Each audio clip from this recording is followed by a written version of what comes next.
A billionaire lost his wife and his legs until a quiet nurse made him whole again. They said he was impossible to work for. Cold, arrogant. A man who had lost his wife, his legs, and his will to live, all in one brutal crash. Every nurse who walked into his London penthouse left before sunrise, swearing never to return. But none of them were desperate enough to stay, until Naomi Hart came along. Please don't forget to subscribe, like, and share this story. Your support helps us tell more stories that touch hearts. Now, sit back and listen carefully. Rain drizzled against the glass walls of the Kingsley penthouse, the city glittering below like spilled jewels. Ethan Kingsley sat in his wheelchair by the window, staring at nothing. His reflection stared back handsome still, but hollow. His dark skin ghosted by sleeplessness, his once powerful frame shrunken by months of bitterness. The world knew him as the tech billionaire whose company revolutionized smart health devices. But that was before the accident that stole his wife and shattered his legs. Now, he lived like a ghost in a mansion built for a king, guarded by silence, regret, and the faint scent of lilies he couldn't stand anymore. "Good morning, sir," Mrs. Glover said softly as she entered, placing his coffee on the table. He didn't look at her. "Is it?" she sighed, used to his sharpness. "The agency called. Nurse number 5 has left." Ethan gave a humorless laugh. Left or fled? She mentioned stress. Everyone does. He turned his wheelchair toward the curtains, shutting out the London skyline. "No more nurses." "But sir," she said, her voice lowering, "you can't keep doing this. You need help physically, emotionally." "I need silence," he interrupted, his tone like glass. Mrs. Glover's shoulders fell. "And what about Lila?" That name. It cracked something in him. Ethan's little girl, 6 years old, all curls and hope, was upstairs, playing tea party with her nanny because her father couldn't bear to look at her without seeing her mother. She had everything. Tutors, toys, soft dresses, everything but him. "Lila has what she needs," he said, eyes fixed on the darkened window. "That's enough." Mrs. Glover hesitated, then left quietly, her footsteps echoing through marble and emptiness. Across the city, Naomi Hart folded her last £10 note into an envelope marked Dad's Medicine. Her bedsit was cold, her shoes worn, but she still smiled faintly. Her father's voice played in her mind. "You're stronger than the storms, Naomi." Her phone buzzed. "Golden Care Agency," she read aloud. She hesitated. Every call meant hope or heartbreak. She answered. "Naomi, this is Claire." The voice chirped through static.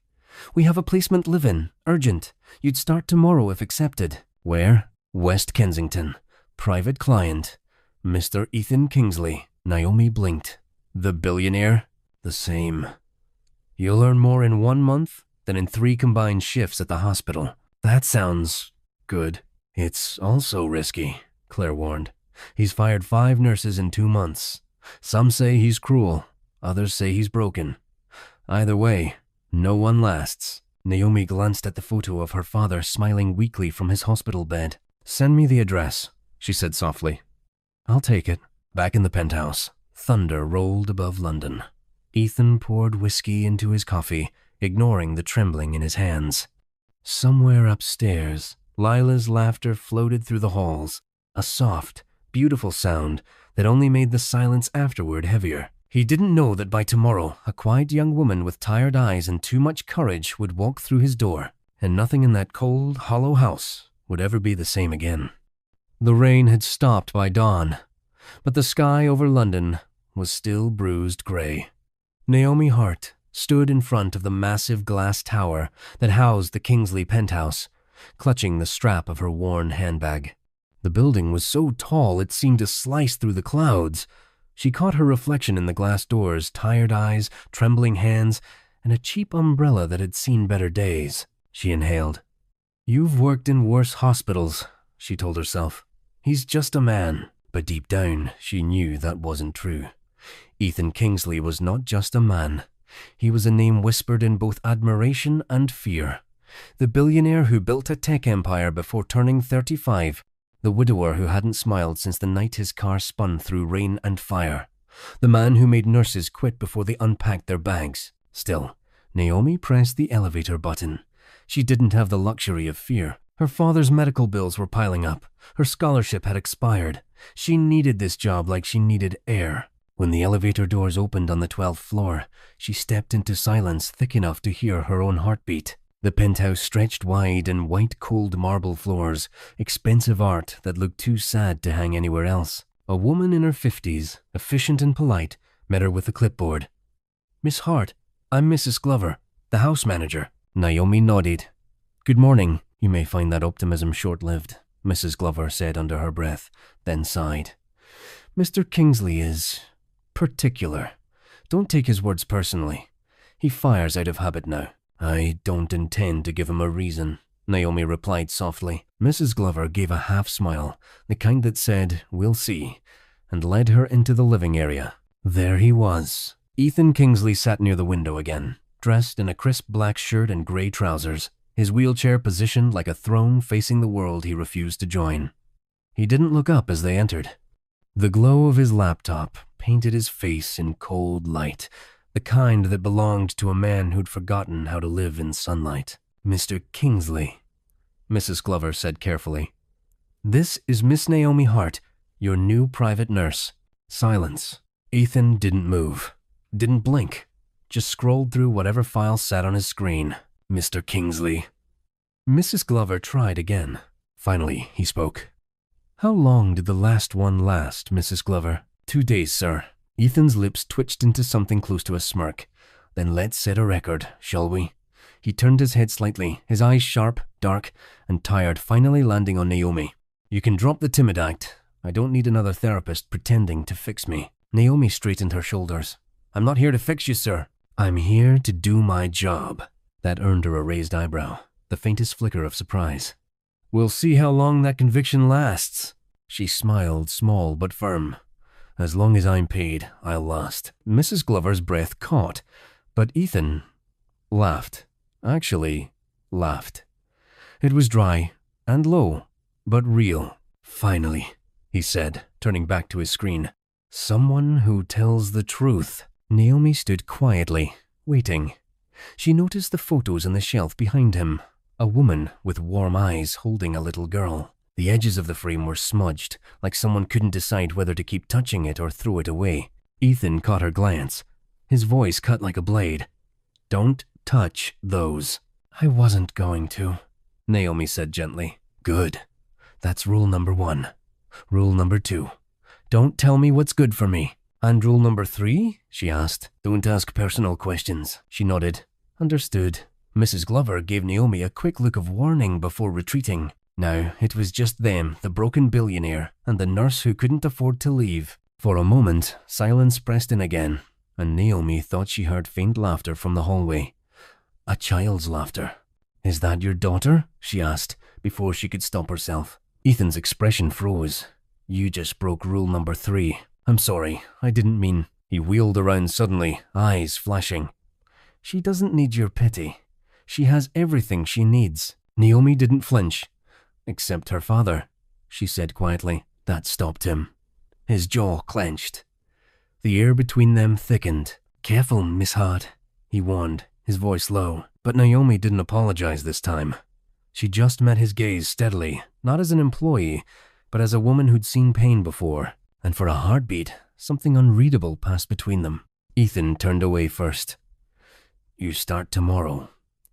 6 a.m. Sharp." Naomi nodded. "I'll be here." As she left the room, Ethan stared after her at the quiet way she moved, the calm that didn't crack under his sharp words. For the first time in months, he felt something stir.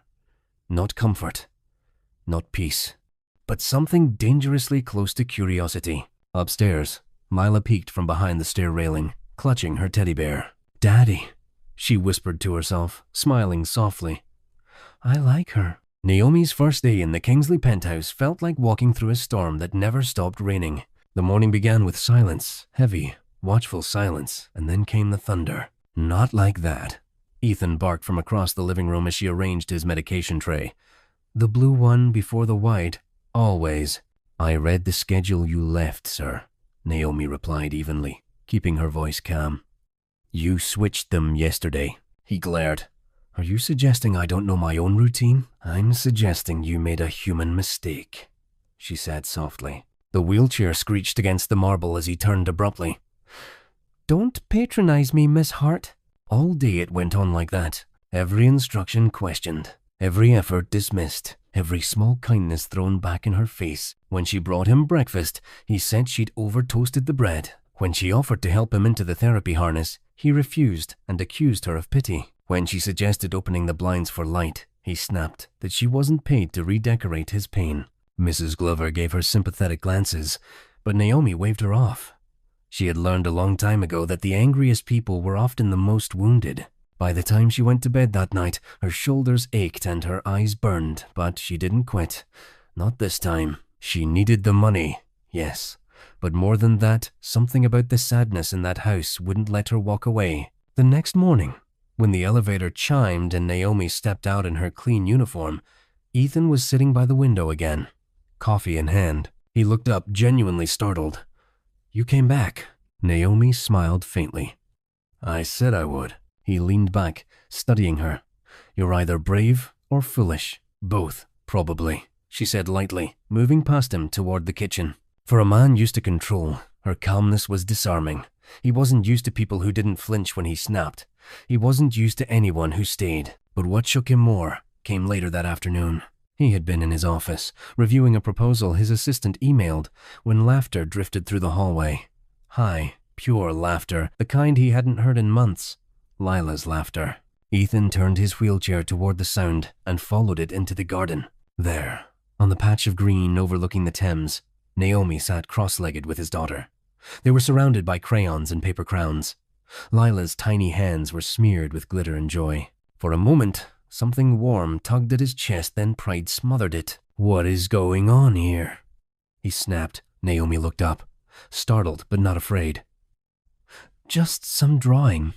She wanted to show me her new coloring book. This is not your job, he said coldly, rolling closer. You're my nurse, not her mother. Don't try to fill a space that doesn't belong to you. The words hit hard, sharp, cruel, and louder than he meant them to be. Lila's smile faded instantly. Naomi's eyes hardened. She stood slowly, her voice low but steady. With all due respect, Mr. Kingsley, that's not what I'm doing. I'm being kind to a lonely child. Something you should try sometime. His jaw tightened. No one talked to him like that. You forget who you're speaking to, he said. No, sir, she replied. You forget who you're speaking to, someone who shows up, even when you push everyone away. For a long second, silence froze between them. Even the city outside seemed to pause. Ethan's hands gripped the wheels of his chair. His anger cracked, revealing something raw beneath shame. He turned away, his voice quieter now. You can go for the day. Naomi hesitated. I'll finish arranging your medicine first. Leave it, he said. But his tone had lost its bite. She gathered her things and walked out calmly, her heart pounding. When the door closed, Ethan exhaled hard. His daughter's small voice broke the quiet. Daddy, you made her sad. He looked at Lila, guilt twisting inside him. I didn't mean to. Lila tilted her head, her mother's softness in her gaze. You should say sorry. The next morning, when Naomi returned, the air in the penthouse felt different. Ethan waited in the living room, his posture stiff, his eyes unsure. I owe you an apology, he said finally. I spoke out of line yesterday. I shouldn't have. Naomi paused, surprised, but composed. Thank you, sir. I'm not good at, he gestured vaguely. People, she smiled gently. Lucky for you, I am. For the first time, he smiled back small, brief, but real. From that moment, something shifted. The silence in the Kingsley home began to soften. The air, once filled with bitterness, now held the faintest trace of peace. He didn't know it yet, but the nurse he tried to drive away had already begun to heal more than his body. She was healing his heart one unshakable day at a time. The days that followed felt different. Still quiet, still guarded, but the edges had softened. Ethan didn't shout as much anymore. He still grumbled, still refused help when pride got in the way. But there was something new in his tone, a pause before the sharpness, a hesitation before the anger. Naomi noticed. When she handed him his morning coffee, he murmured a quiet, "Thank you." When she adjusted the strap on his therapy harness, he didn't pull away. And once, when she laughed at something Lila said, he looked up sharply, not in annoyance this time, but in surprise, like the sound of her laughter reminded him of sunlight. The change began one evening when the house lights dimmed and London glowed outside like a million tiny promises. Naomi was helping him through his stretching exercises, counting softly, her hands steady on his shoulders. "Breathe," she said. "I am breathing," Ethan replied through clenched teeth. "Barely," she teased. He shot her a look, half irritated, half amused. "You think this is funny?" "A little. You know, Miss Hart, most people don't joke with their boss." "I'm not most people," she said. That made him pause. His eyes met hers, warm brown meeting deep mahogany. Something shifted in the space between them, a current neither of them wanted to name. Naomi cleared her throat and stepped back, hiding the flush that crept into her cheeks. "That's enough for today," he nodded, pretending not to notice. "You're persistent. It's my job." "It's more than that," he said quietly. Naomi looked away. "Maybe. But don't overthink it, Mr. Kingsley. For once, he didn't have a comeback." Over the next few weeks, Naomi found herself doing more than her duties required. Not because she was told to, but because she wanted to. She started cooking dinner for both Ethan and Lila, trying her hand at spicy stews and roasted plantains, recipes she learned from her father.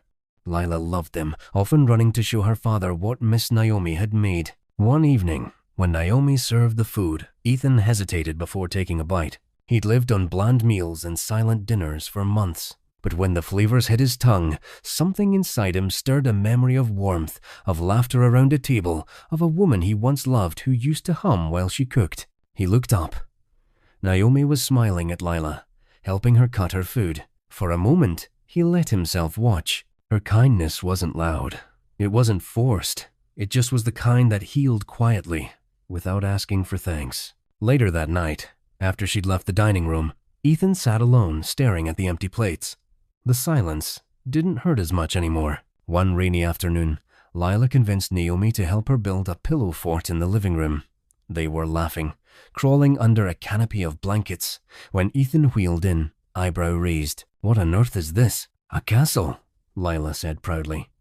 "Princess Naomi lives here now." Ethan chuckled softly, a sound Naomi had never heard from him before. "Princess Naomi?" "Him?" Naomi smiled. "She promoted me." "Well," he said, looking at the fort, "it's certainly creative." "Come in, Daddy," Lila beckoned eagerly. "There's room." He hesitated.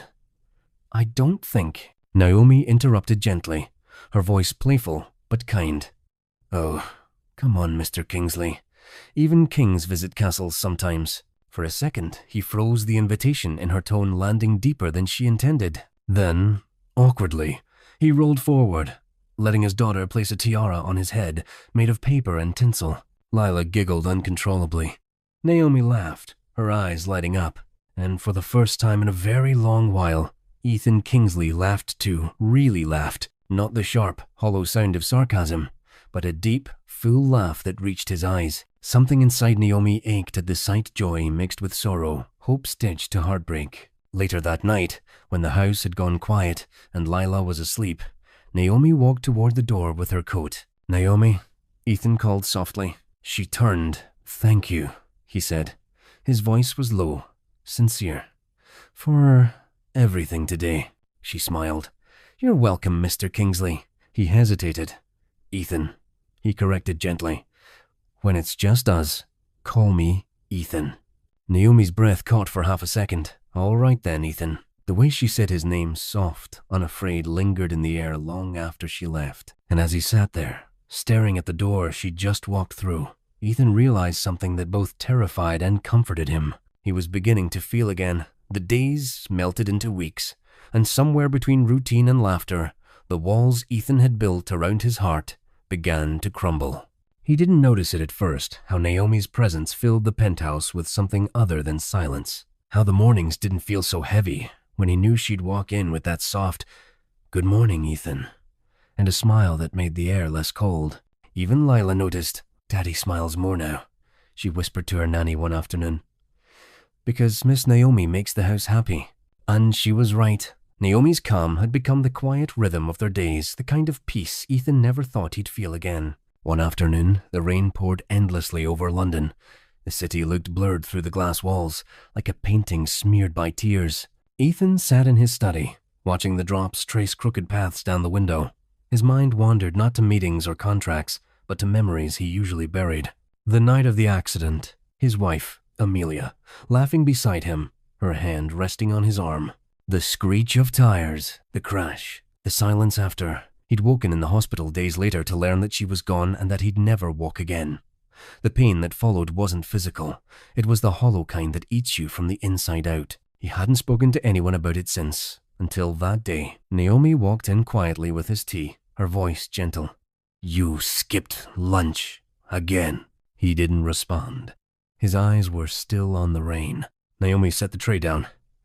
"You okay?" Ethan's voice came low, strained. "You ever wonder why some people get second chances and others don't?" She froze. He'd never spoken like that before. "Every day," she said softly. "My father almost died last year. I prayed for a second chance, and somehow I got it. Now I work to keep it." He turned slightly, studying her face. "You believe in things like that? Second chances?" "I have to," she said with a small smile. "It's the only way I keep going." He looked down at his hands, then back at her. "I lost my wife in a car crash 2 years ago. My daughter was 4. I was driving." The words came out slow, heavy, but once spoken, they didn't stop. "I thought I could protect them from everything, but I couldn't even keep her safe that night, and every morning since then, I wake up and wonder why I'm still here." Naomi's heart clenched. She stepped closer, her voice barely a whisper. "You're still here because someone still needs you, because Lila still needs her father." He swallowed hard. "You make it sound simple. It's not," she said. "But healing never is." They sat in silence, rain tapping softly against the glass. For the first time, Ethan didn't feel the urge to fill the quiet. It wasn't suffocating anymore, it was peaceful. That night, after Naomi tucked Lila in, Ethan called her into the living room. "I realized something," he said as she gathered her things. "You were right." "About what?" "About Lila needing me. About me needing to live again." Naomi smiled, warmth softening her features. "That's a good realization, Ethan." He nodded slowly, then looked up at her, really looked. "You've done more for this house in a few weeks than anyone has in years. You've given my daughter back, her laughter." He paused. "And me? You've given me something I thought I'd buried." Naomi blinked, her throat tightening. "What's that?" "Hope." For a long moment, neither of them spoke. The rain softened to a drizzle, and the city lights outside shimmered like distant stars. Then Ethan said quietly, "Stay for dinner." Naomi hesitated. "I thought staff ate separately. Maybe it's time to change the rules." She smiled. "All right then." That evening, they ate together for the first time. Not billionaire and nurse, not patient and caretaker, just two broken souls sharing warmth. Lila giggled as Ethan told her a bedtime story, and Naomi couldn't help but watch the way his eyes softened when he looked at his daughter. That softness, she realized, was the man his wife must have loved, and the man who was slowly returning. Later, when Lila was asleep and Naomi stood by the door ready to leave, Ethan spoke again, his tone gentle but unsure. "Naomi," he said, "you've been the first person in a long time who's seen me, not the chair, not the money, not the ghost of who I used to be. Just me. I don't know what that means yet, but thank you."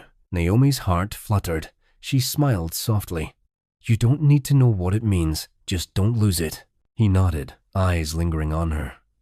"Good night, Naomi." "Good night, Ethan." When the elevator doors closed behind her, Ethan realized something he hadn't dared to feel in 2 years. He didn't just want to be alive again. He wanted to feel love again. The line between gratitude and affection is often thin, invisible, until it's already been crossed. And Ethan Kingsley was starting to realize he had crossed it without meaning to. He told himself it was admiration, the way Naomi handled everything with quiet grace, the way her laughter echoed through the penthouse like sunlight breaking through fog, the way she looked at him without pity, as though his wheelchair wasn't a symbol of what he'd lost, but proof of how far he'd survived. But late at night, when the city lights shimmered against the glass walls, he knew it was more than that. He was falling for her. It started with small things.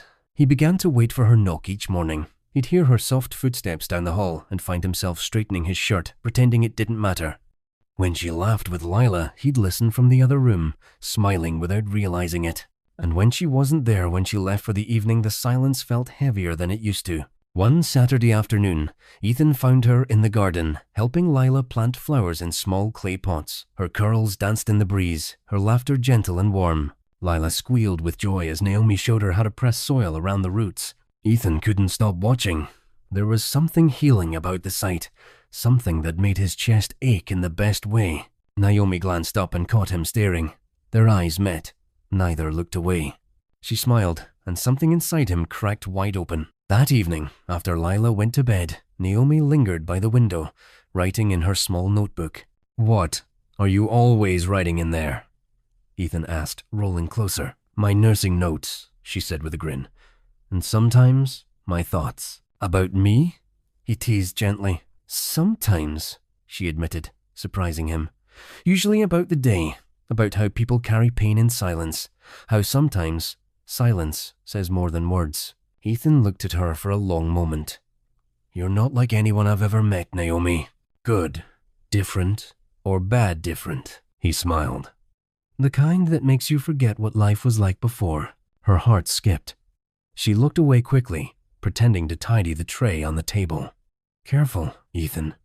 That sounds dangerously close to a compliment." "Maybe it is," he said softly. Their eyes met again, longer this time, steadier, heavier, and then, as if realizing how much the air between them had changed, Naomi stepped back, her tone careful. "You should get some rest." Ethan nodded, though his heart beat faster than it had in years. "Good night, Naomi." "Good night, Ethan." But the next morning, guilt crept in with the sunrise. Ethan sat alone in the living room, staring at the photograph of his late wife on the shelf. Amelia's smile seemed to watch him, kind and knowing. "Am I betraying you?" he whispered to the picture. He felt it, the guilt, sharp and bitter. But beneath it, there was also something else, something human and real. The quiet realization that maybe loving again didn't mean forgetting. Maybe it meant living as she would have wanted him to. When Naomi walked in that morning, cheerful as always, he didn't greet her with the usual guarded distance. Instead, he said quietly, "You make this house feel alive again." She froze. "That's the nicest thing you've said to me since I started here." He smiled. "Don't get used to it." But she saw through the teasing. His eyes gave him away soft, almost vulnerable. And as she looked at him, Naomi felt it too. The pull she had been trying to ignore. The warmth that frightened her because it wasn't supposed to happen. She was his nurse. He was her patient. But love rarely asks for permission. It happened on a quiet morning, months after Naomi's laughter had become part of the air itself. Ethan had been pushing harder in therapy. Every day she encouraged him, never out of pity, but belief. "You can do this," she'd whisper, steadying him. "You just have to trust yourself again." And slowly, his body remembered what his heart had already learned. How to fight. That morning, he gripped the parallel bars, his breath ragged. Sweat beaded down his temples. His arms trembled. Naomi stood beside him, eyes wide, her hand hovering near his shoulder. "Come on, Ethan," she said softly. "One more." He took a shaky breath, focused, and then his legs moved. Just a fraction, then more, and then he stood. For the first time in 2 years, Ethan Kingsley stood on his own 2 feet. Naomi gasped, her hands flying to her mouth. "Ethan, you're doing it." He looked down, disbelief flooding his face. Then, slowly, a tear rolled down his cheek, the kind of tear he didn't hide this time. "I am," he whispered, voice breaking. "Naomi, I'm standing." She smiled through her own tears. "I told you. Nothing broken stays broken forever." Without thinking, he reached for her hand, gripping it tightly. Their eyes met, filled with pride, emotion, and something that had been quietly growing between them all along. For a long, silent moment, they just stood there, 2 people who had fought through pain, loss, and fear, now standing in the light of something new. But with his healing came a cruel truth Naomi had been dreading. Her job was over. The next day, she arrived with her usual calm smile, though her heart was heavy. "Your progress report has been approved. The agency said you won't need private care anymore." Ethan frowned, suddenly uneasy. "What are you saying?" I'm saying, she forced a small smile, my work here is done. Naomi, it's okay, Ethan. This was always temporary. He tried to speak, but no words came. She gathered her things, her eyes glistening. Lila hugged her tightly. Don't go, Miss Naomi. Naomi knelt down, her heart breaking. You be good for your daddy, okay? He's stronger than he thinks. Then she turned to Ethan. For a moment, they just stared at each other, the silence between them saying everything words couldn't. Goodbye, Ethan, she whispered, and then she was gone. The penthouse, once warm with laughter, fell silent again. But this time, the silence hurt in a way he couldn't ignore. Days passed, then weeks, but nothing felt right anymore. Ethan could walk again, but every step felt empty. Every morning without Naomi felt wrong. He'd sit by the window, his reflection whole, but his heart painfully hollow. Lila noticed too. Daddy, she said one night, if you miss her, go find her. He smiled sadly. It's not that simple, sweetheart. Yes, it is, she said with a child's wisdom. Love is simple. Grown-ups make it hard. Those words followed him through sleepless nights, until one morning, he finally gave in. He took his car keys for the first time in years and drove to the hospital where she used to work. The hospital corridors smelled of antiseptic and memories. He asked around until a nurse pointed down the hall. Room 12, she's on shift today. He found her standing by a patient's bed, clipboard in hand, hair tucked neatly under her bun. For a moment, he just watched her, the woman who'd saved him from himself. Naomi, he said softly. She turned, shocked. Her eyes widened when she saw him standing. Ethan, you're walking. I told you I'd keep practicing, he said, smiling gently. She blinked back tears. Why are you here? He stepped closer. Because this time, I'm the one who needs healing. Naomi froze, her heart pounding. I thought when I could walk again, I'd feel whole, he said quietly. But every step since you left has been empty. You didn't just help me walk, Naomi. You taught me how to live again. And somewhere along the way, I fell in love with you. Her breath caught. Ethan, he reached for her hand. You don't have to say anything. I just needed you to know the house isn't the same without you. I'm not the same without you. She looked up at him, eyes shining. Do you mean that? He smiled softly. With everything I am. Naomi exhaled, tears finally falling. Then maybe it's my turn to stay. He pulled her gently into his arms, and for the first time, it felt right. Not rushed, not forbidden, just right. The other nurses looked away, smiling quietly as the man once known for his silence finally found his voice again in love. A few weeks later, the church bells rang over a golden London morning. Lila scattered rose petals down the aisle, giggling in her tiny white dress. Naomi walked toward Ethan, radiant, graceful, tears in her eyes. He waited at the altar, standing tall. No chair, no pain, just love. When she reached him, he whispered, You were my healing, Naomi. You still are. She smiled, through happy tears. And you were my miracle. The vows were simple, pure, and full of everything they had endured. When Ethan kissed her, the world seemed to exhale the pain, the past, the silence all gone. From that day on, the man who had once lived in shadows learned to live in light again, beside the woman who refused to give up on him. Because sometimes, love doesn't just mend what's broken. It teaches you how to walk again.